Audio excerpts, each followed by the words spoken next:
New tonight, prosecutors have identified a man they say is behind a voice cloning scam we've been telling you about for months. He would allegedly call people, making them think it was a loved one in desperate need of money. Grace White is in the newsroom with how investigators were able to track him down. Grace?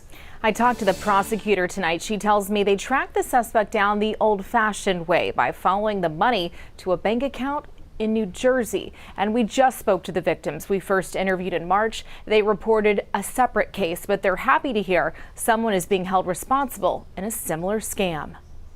I was surprised to start with because I didn't expect that to happen. I first met Fred and Kathy in March after they were called by a man claiming to be a public defender named John Steinberg, who put someone they swore was their son on the phone, asking for thousands of dollars to get out of jail.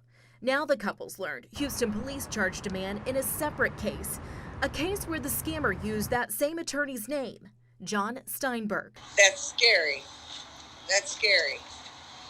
And that it's sad that they're still doing it. Prosecutor Sheila Hansel, who works in the Consumer Fraud Division at the Harris County DA's office, says they're aware of cases in Tennessee, Utah, New Jersey, and Texas. It's a script. It's exactly the same. The actors involved, and there is a team. They all say the same things. It's the same story. In that separate case from Houston, Hansel says they charged a man named Roman Guzman from New Jersey. When you wire something, it leaves a very nice trail. Hansel says in October of last year, a Houston woman got a call from a man who identified himself as that same attorney, John Steinberg. He said he was a public defender representing her son, and she eventually gave him $20,000 cash and then wired a second $20,000 payment.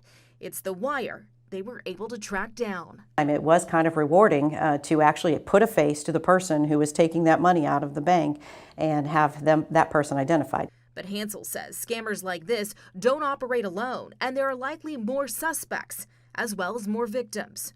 While no one has been charged yet in Kathy and Fred's case, at least they now know investigators are watching. I just hope that they all get caught so that they don't do this to anybody else.